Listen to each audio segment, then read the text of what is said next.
여러분 안녕하십니까? 벌써 5월의 마지막 날입니다. 이제 내일이면 또 6월이 되고요. 벌써 2015년도 반이 지나가는 그런 시간에 또 흐름을 우리 볼 수 있게 됩니다.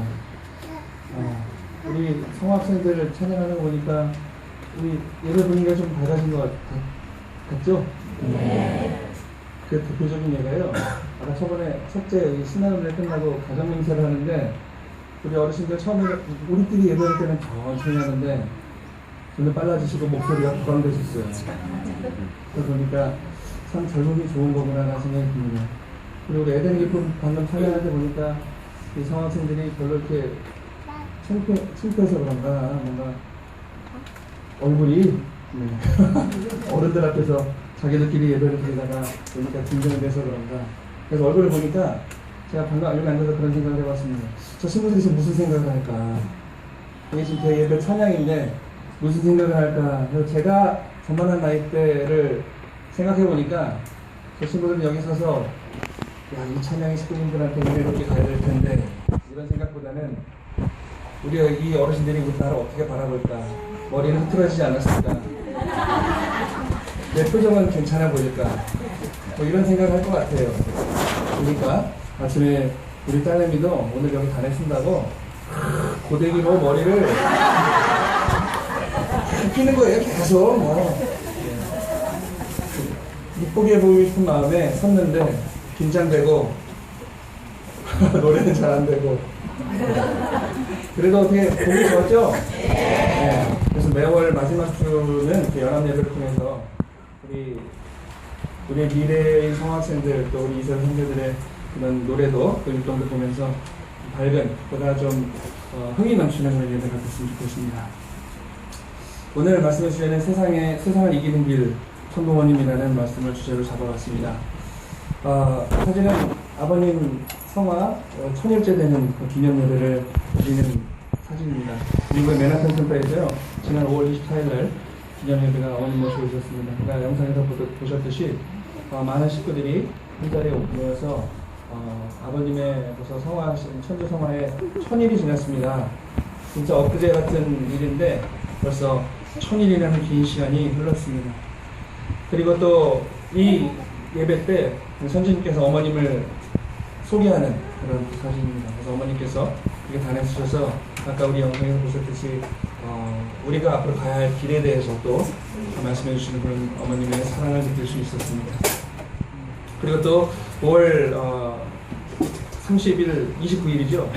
그 아버님께서 살아가신 전에 라스베가스에다가 가장 큰 교육관을 지어서 전 세계의 젊은이들을 교육해야 한다는 말씀을 주셨기 때문에 이렇게 그동안 3년 동안 준비했던 그 세계 평화교육원이 개관식을 했습니다. 천부모님 모시고 이렇게 뭔가 모양이 천정에서 비슷하죠? 보시면 아시겠지만 선문대학교의 모습도 이거랑 비슷합니다. 왜 그러냐면 아버님께서 이 양식을 되게 좋아하셨다고 해요. 뭔가 천년 대계를 바라보시고 많은 사람들이 웅장하고 또 좋아할 수 있는 또 기뻐할 수 있고 하늘 부모님을 모실 수 있는 그런 이런 양식을 아버님께서 굉장히 좋아하셨다고 합니다.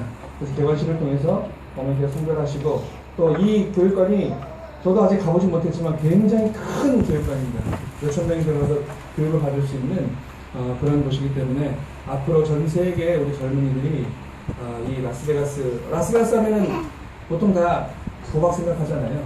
뭐 카지노 그리고 유흥이 있는 그런 곳.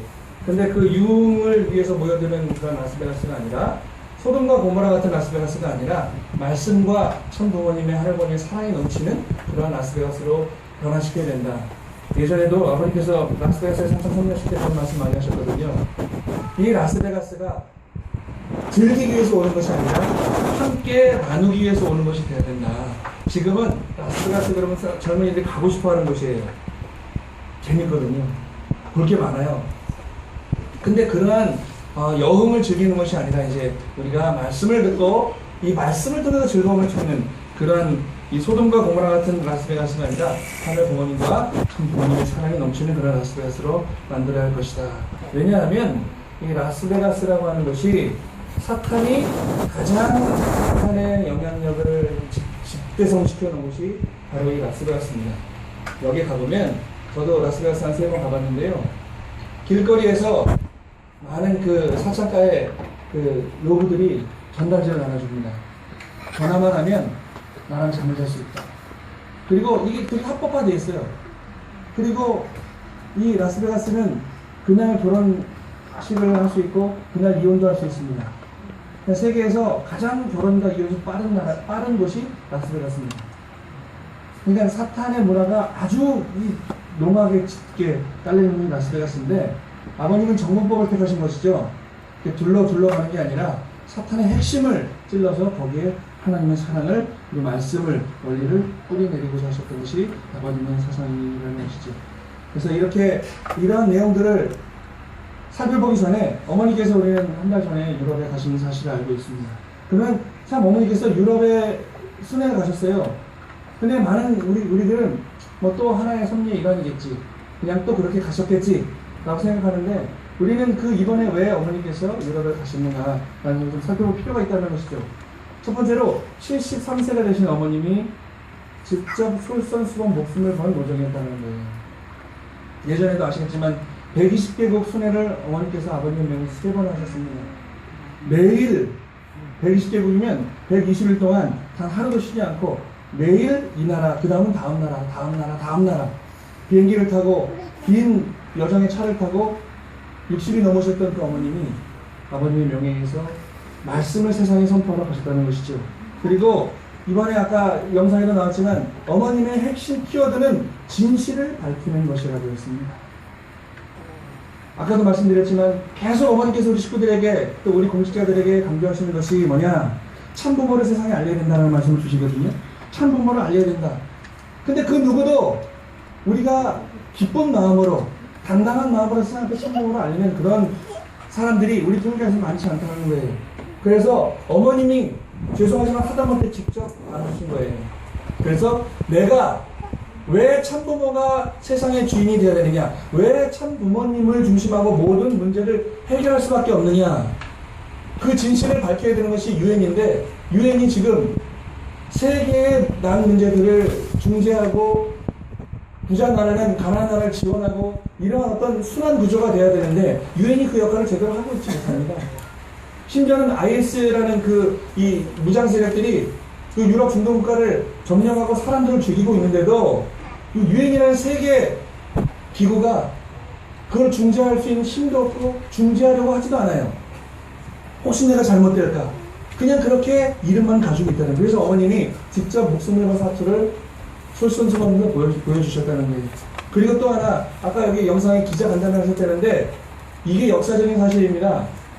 아버님도 어머님도 지금까지 단 한 번도 직접 어머님이 인터뷰를 한 적이 없어요.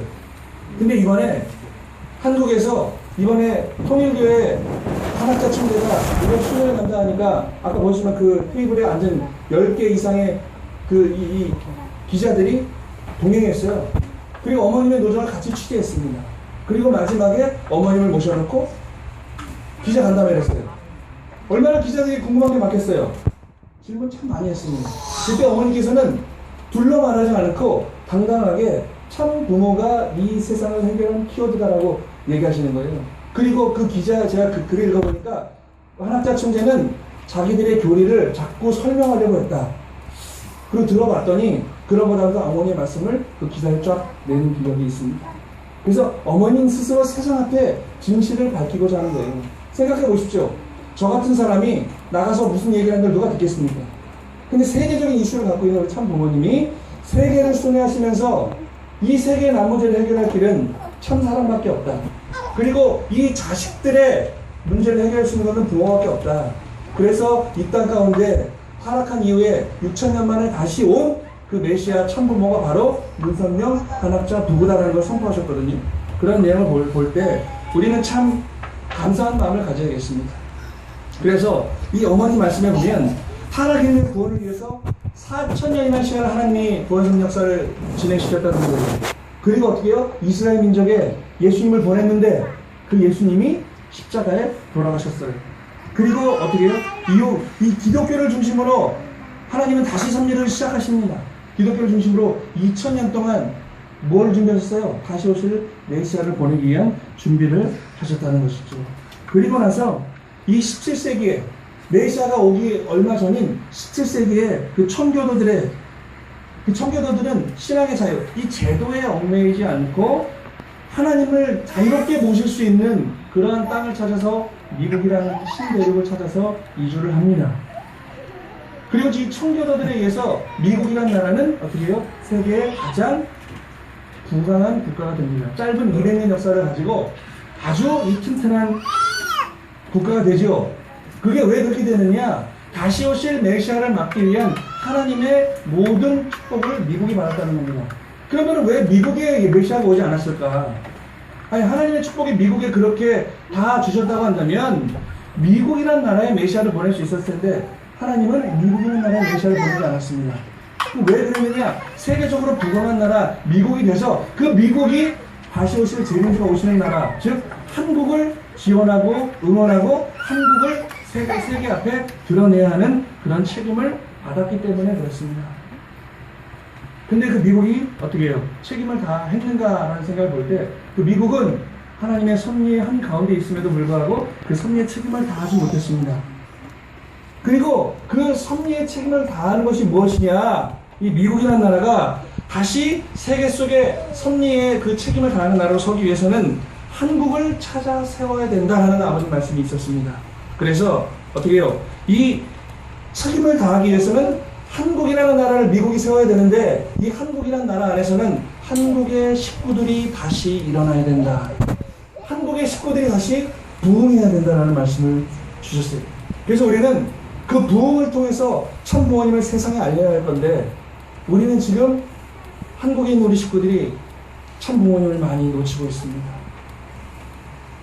많이 참 부모님을 잃어버리고 있습니다. 그래서 우리는 절대 참 부모님을 놓치지 말아야겠다는 것이죠. 그리고 미국의 책임을 다하기 위해서는 한국 식구들이 다시 일어나는 부흥해야 된다는 말씀을 오늘날 우리 식구들에게 부모님께서는 주고 계시는 것이죠. 그런데 지금 한국의 현재와 우리의 현실은 어떻습니까? 고령화의 가속도가 일본보다 빠르고 심각합니다. 일본은 2차 대전 패망한 이후에 미국이 그 역사를 다 들어보셨겠지만 미국이 원래 일본을 짓밟아 뭉개서 식민지로 만들려고 했는데 미국은 일본을 그렇게 두지 않았어요. 미국은요 일본을 용서하고 일본이 보다 미국과 한 강대국이 될 수 있도록 아시아를 책임질 수 있는 나라가 될 수 있도록 일본을 해방시켜줬습니다.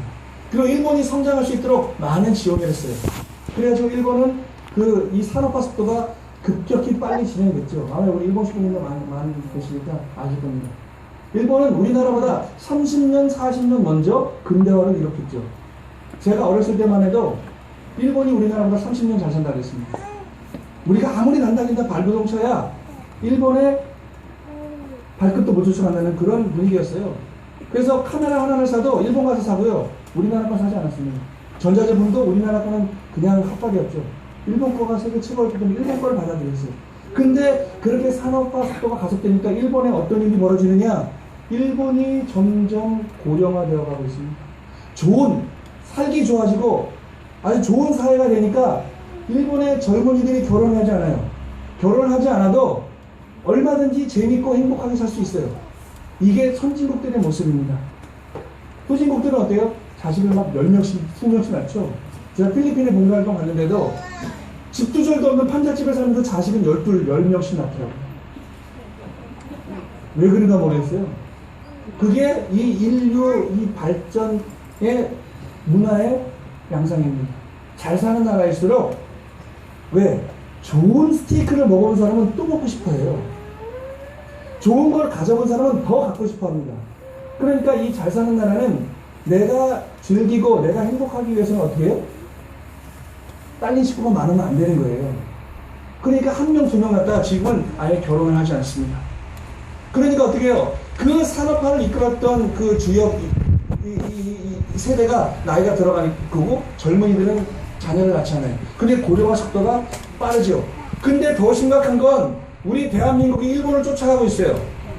일본이 30년 동안 발전해온 게 우리는 10년 안에 지금 고령화 속도가 지금 빨라지고 있다는 거예요. 그래서 90년대 초반에, 일본의 이야기입니다. 일본의 이야기, 산업화가 지난 다음에 90년대 초반에, 불과 20년 전 이야기죠. 일본의 청년 40명당 노인을 1명 부양하는 그런 비율이었어요. 일본의 청년들이 40명이 1명의 노인을 부양하면 됐는데, 지금 오늘은 어떻게 해요? 청년 2.5명당 노인 1명을 부양해야 되는 꼴이 됐습니다. 고령화 속도가 너무 크게 진행되고 있다는 것이죠. 그래서 우리나라는 이 일본의 뒤를 쫓아가고 있어요. 오히려 그 가속도가 더 빨라요, 지금 우리나라가. 그래서 고령화 속도가 되니까 노인들이 많아지죠. 그러니까 노인 빈곤율이 OECD 가입국가 중에 대한민국이 1위입니다. 나이가 드신 분들은 빈곤해요. 살기가 힘들어요.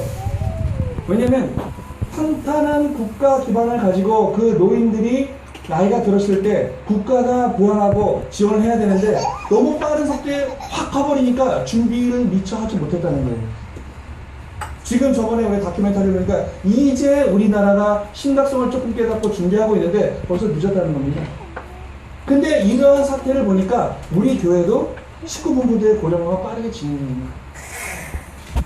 오늘은 그래도 성학생들이 있지만 한번 주위를 둘러보십시오. 다 우리 어르신들이에요. 우리 2세들, 2세 가정들, 젊은이들. 이건 우리 교회, 우리 송파교회의 문제가 아니라 우리 대한민국 교회 전체의 문제라는 것이죠. 그래서 내용을 보면, 그리고 목회자의 구성 비율도요, 전국에 231개 우리 통일교회가 있습니다. 그런 적어도 231명의 교회장들이 있을 거고요. 또 각 교회 부교회장들이 있는 사람도 있고요. 가정부장들, 사무국장들, 공직자들이 목회자 총이라면 600명 이상이 옵니다.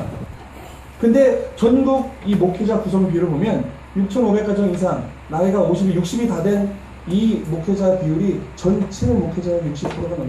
60% 가까이 됩니다. 고령화되어 가고 있다는 겁니다. 그리고 예배 참석 식구 비율도 많이 고령화되어 가고 있다는 것이죠. 그래서 우리는 이대로 간다면 10년 뒤에, 20년 뒤에 우리 교회의 예배 문화는 어떤 문화가 될 것인가. 제가 예전에 한번 말씀드린 적이 있는 것 같습니다. 제가 고민이, 저는 앞으로 70세에 정년을 한다고 한다면 아직도 27년 남았어요. 저는 27년 동안 목회를 해야 됩니다. 단에서 식구님들과 함께 말씀을 전하고 식구님들과 함께 신정을 나눠야 되는데, 한 10년 뒤에, 아니면 20년 뒤에 제 앞에, 제가 다녔을 때 제 앞에 얼마나 많은 식구들이 앉아있을까 고민이라는 거예요. 그래서 우리가 2세 선배들의 교육이 가장 중요하고 절실하다는 거예요. 아까 여기 보셨죠? 드럼 치고 기타 치고 노래 부르고, 이 아이들이 딱 10년 뒤에는 다 성인이 돼요. 고등학생들은 10년 뒤에 20대 중후반이 되고요. 이제 중학교 1학년, 아니면 저기 뒤에 앉고 있는 우리 아이들도 10년 뒤면 다 성학생이 되고 청소년이 되고 어른이 됩니다. 우리 준비해야 된다는 거예요. 그래서 결국에는 어떠한 일이 있어야 되느냐? 한국은 어떠한 이 인류 문학자가 그런 이야기를 했습니다.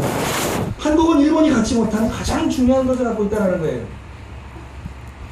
한국과 일본이 세계적으로 지금 경제 대국이 되고 많이 이 대립 각도를 가지고 서로 좌우를 가리는 그러한 모습으로 갑니다. 그리고 일본이 고령화 속도가 빠르니까 세계적인 이슈가 되고 있어요. 근데 한국이 그걸 쫓아서 오히려 추월하고 있어요. 근데 어느 인류학자가 그런 이야기를 해요. 한국은 그래도 다행이다. 뭐냐? 일본이 갖지 못한 가장 중요한 것을 가지고 있다. 그게 뭐냐? 그것은 일본이라는 교과서다라는 거예요. 쉽게 말하면 한국이 지금 일본을 따라간다고 한다면 한국은 미래가 없다는 거예요. 근데 일본이 갖고 있는 그 문제점을 한국이 보고 느끼고 그 문제를 해결하기 위해서 준비한다고 한다면 한국은 세계에서 최고 강대국이 되고 메시아가 온 나라가 될 수 있다는 이야기를 하는 것입니다. 그래서 우리가, 근데 이 세상은, 인류학자는 그렇게 얘기하지만 오늘 우리 통일가의 고령화 문제도, 우리 통일가는 세상이라고 하는 교과서를 갖고 있지 않습니까? 세상이 어떻게 망해갔는지, 세상이 어떻게 타락해가는지, 세상이 어떻게 병폐로 병들어가는지 우리는 너무나 잘 보고 있습니다. 그렇기 때문에 어떻게 해요? 우리는 세상이 가는 반대 길로 가야 되는 거예요. 세상이 이게 좋다고 한다면 우리는 그 반대 길로 가야 된다는 거예요. 세상이 좋다는 길을 가면 우리는 똑같이 같이 타락의 길로, 망하는 길로 간다는 거예요.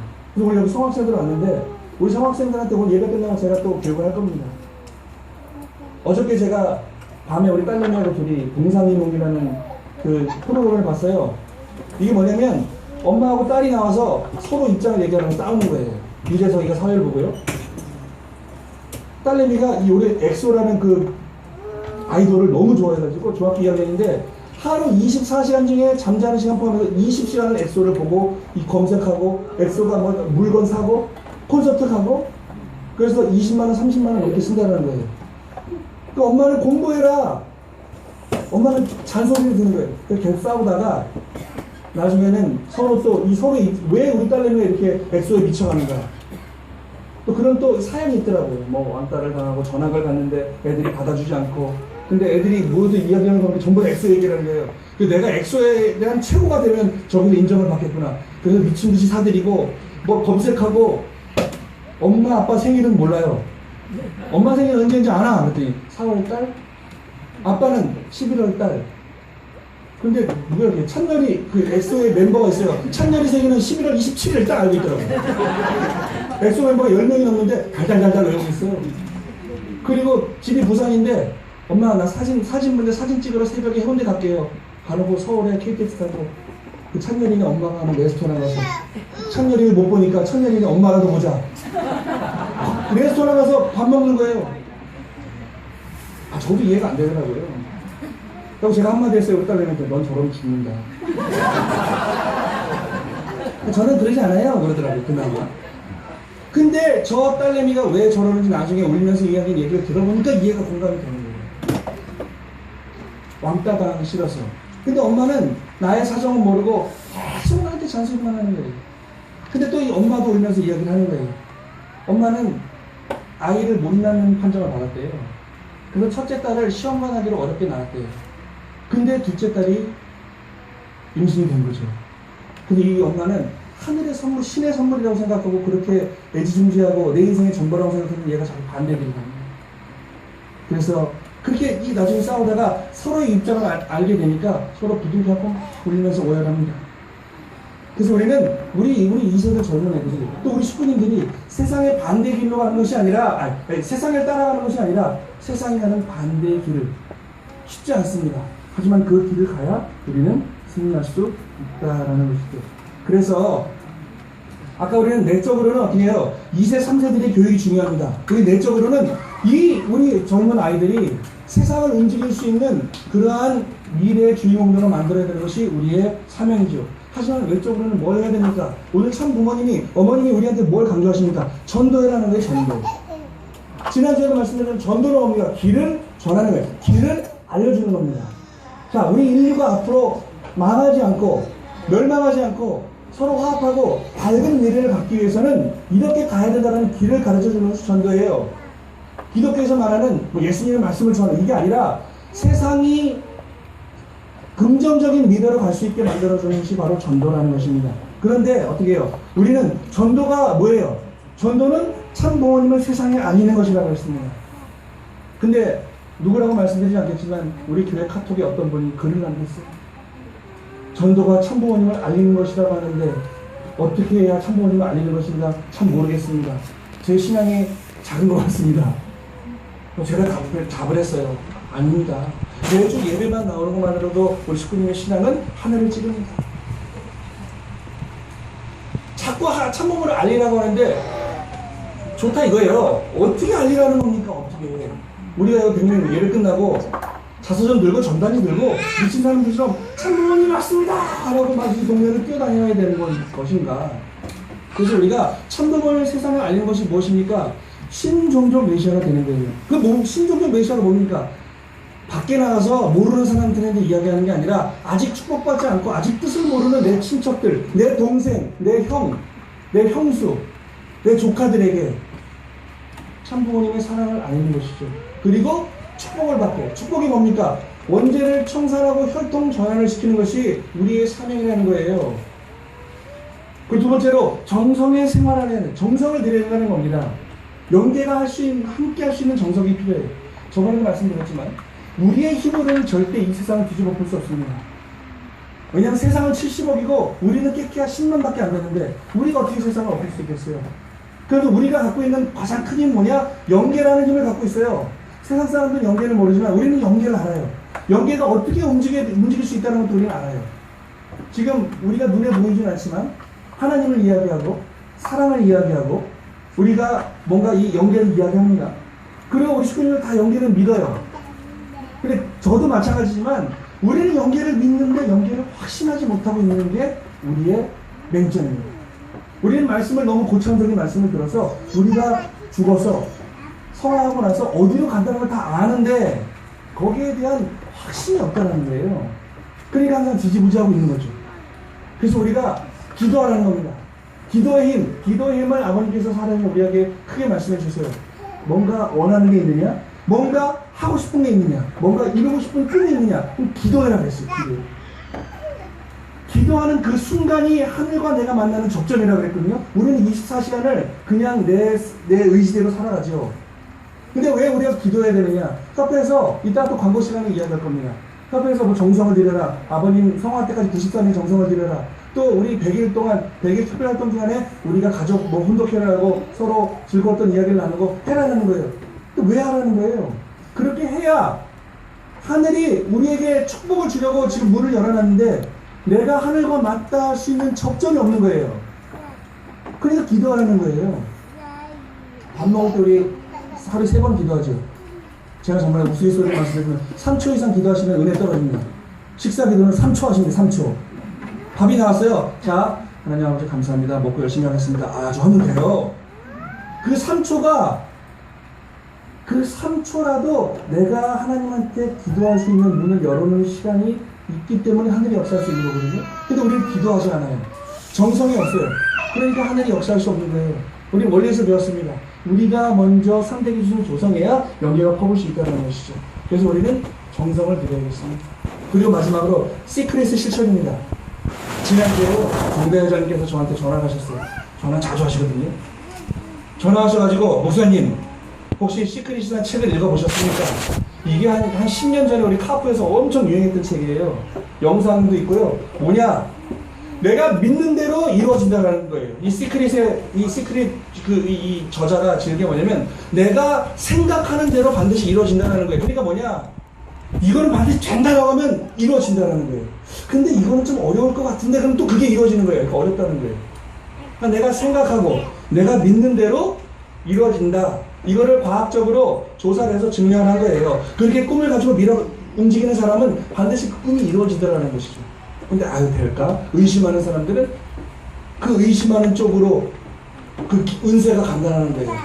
즉 연계가 있고 하늘 부모님이 있고 그 연계가 우리와 원래 수수작용을 통해서 하나 되어야 되는 그런 연계라고 한다면 우리가 생각하고 우리가 이끌고 가는 방향대로 도와준다는 것이죠. 그래서 우리가 긍정적인 생각을 가지고 이건 된다라고 믿고 확신하고 한다면 반드시 이루어진다는 겁니다. 그러니까 조금 전에 말씀드린 것처럼 우리는 연계를 이 말씀을 이 섭리의 끝을 알기만 하면 안 되고요. 어떻게 된다고요? 확신해야 됩니다. 확신. 반드시 이렇게 된다는 걸 우리는 믿고 의지하고 앞으로 향해 가서 나아가야 된다는 것이죠. 그러니까 우리 성학생들도 마찬가지예요. 꿈이 있어요. 뭐가 되고 싶어요. 근데 어려울 것 같죠? 혹시 여기 대통령 되고 싶은 사람 있어요? 그거 쉽지 않아요. 어디 과학자 되고 싶다. 물리학자. 나는 우주를 천체학자가 돼서 우주의 비밀을 다 밝히겠다. 그거 쉽지 않습니다. 혹시 아이돌이 되고 싶은 사람 있어요? 여기? 이승기나 뭐 아이유나 이런처럼 김수현이나 이런 사람들이 1년에 막 100억씩 200억씩 버는 그래 우리 엄마 아빠는 효도하겠다. 있어요? 그거 쉽지 않아요. 근데 쉽지 않은데 세상에는 그런 사람들이 있어요. 그 꿈을 이루는 사람들이 있어요. 근데 우리는 그 꿈을 이루는 사람들 겉모습만 보니까 멋있고 화려하죠. 근데 그 사람들이 그 꿈을 이루기 위해서 달려온 그 과정을 보면 눈물을 금할 길이 없다는 거예요. 우리가 쉽게 보는 아이돌들도 정말 치열합니다. 저도 한때는 가수의 꿈이 있었어요. 가수가 되고 싶었어요. 노래 괜찮게 하거든요. 제가 98년도에 대학가 이제 충남, 충북, 본선까지 텔레비까지 나왔었어요. 새로운 사실이죠? 네. 어디 박수 칠 건 아닌데요. 근데 어떤 그 꿈을 갖고 있었는데 제가 그 대학까지 본선에서 떨어졌습니다. 그리고 나서 그 가수를 준비하는 사람을 만나서 한번 이야기를 들어보니까 아 이건 내가 갈 길이 아니더라고요. 차라리 공부해서 서울대 가는 게 빠르겠더라고요. 제가 우리 성학생들한테 선포합니다. 아이돌이 되고 싶은 사람 차라리 공부해서 서울대 수석하는 게 더 빠릅니다. 더 쉽습니다. 근데 그 꿈을 이루는 사람들이 있다는 것이죠. 왜? 나는 반드시 그 꿈을 이룬다. 나는 그 곳을 향해서 간다. 나는 1년에 몇백억씩 버는 최고의 스타가 되겠다. 라고 꿈꾸는 사람, 그걸 이루기 위해서 믿고 확신하는 사람은 반드시 그 꿈을 이룬다는 거예요. 그래서 우리 식구 여러분, 우리 좀 더 초심으로 돌아갔으면 좋겠습니다. 우리 여기 선배 식구님들이 그 젊은 시절의 뜻을 품고 아버지를 모시고 앞으로 나갔던 그 젊었을 때 태기, 그리고 그 목숨을 걸고 내가 이 잘못된 세상을, 타락한 세상을 한번 뒤집어 엎어보겠다고 다짐했던 그 젊을 때를 지금 여기 우리 성학생들 앞에서 솔직히 대도 않는 율동하고 그죠? 잘하진 않아요. 솔직히 죄송해요. 잘하진 않아요 보니까. 근데 얘네들을 보면 짜증이 납니까? 우리 식구들 보면서 아유 저것들은 저거밖에 못해 그런 생각하셨어요? 아니죠. 그냥 좋죠. 그게 우리의 기본 출발점이 되겠다는. 지금은 이렇게 이래 보이지만 누가 알아요? 준현이가 나중에 한국의 대통령이 될지. 아무도 모릅니다. 아무도 몰라요. 우리 수찬이가 전 세계를 뒤흔드는 유엔 사무총장이 될지 그건 아무도 몰라요. 동현이가 전 세계 최고 아이돌이 될지 아무도 몰라요. 그러니까 우리는 어떻게 해요? 그 초심으로 돌아와서 뜨거웠던 그때를 기억하고 다시 이 우리 선례를 이끌어가는 우리 식구들이 됐으면 좋겠습니다. 그리고 하늘 부모님과 참부모님이 진짜 아들딸이 됐으면 좋겠습니다. 진짜 아들딸이 되는 것은 뭐냐? 그 참 부모님이 나의 진짜 부모다. 나의 아버지, 어머니라는 믿음만 가지면 안 된다니까요? 확신이 있어야 됩니다. 이 뜻은 반드시 이루어집니다. 그렇기 때문에 마지막으로 드리고 싶은 말씀, 저도 무지하게 노력하고 있는 게 뭐냐면, 이러한 말씀을 이루기 위해서 우리가 가장 기본적으로 해야 될 것, 세상에 본이 될 수 있는 사람이 되어야 됩니다. 우리 가정이, 여러분 축복하는 축복 가정이 화목한 가정이 돼야 되고, 서로 위해주고 아껴주는 가정이 돼야 돼요. 제가 회개하는 말씀으로 드려요. 제가 지난주에 크게 싸웠거든요, 사모님하고. 죄송합니다.